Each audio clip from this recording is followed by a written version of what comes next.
niyo alam sa sakripisyo na binuhos ko doon para lang maging isang matibay. Oo, maliit ako. Pero nakakatuwing pa rin. Lalo pag itong hawak ko na to, pag pinalo ko to sa inyo ng tigi-tigisa, ewan ko lang sa inyo. Ako talaga ako eh. Kanina pa ako eh. Ha? Gigil na ako. Pero naman ako nang ka, bakit?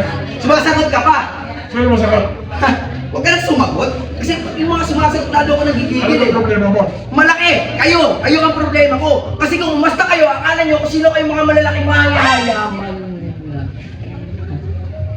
Ikaw yung nakaroon. Ako ba? Maingay kasi kami dun sa kabila eh. Reklamo ka? Wala. Nirereklamo ko nga yung mga bisita namin kasi ang ingay. Baka ako nabubulaho kayo, hihingi ako ng pasensya. Ikaw yung maingay din eh. Ang laki niya na.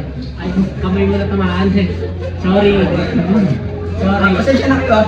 Nagluto kami ng ano doon. Kamay ko yun. Hoy! Kaya ano ah.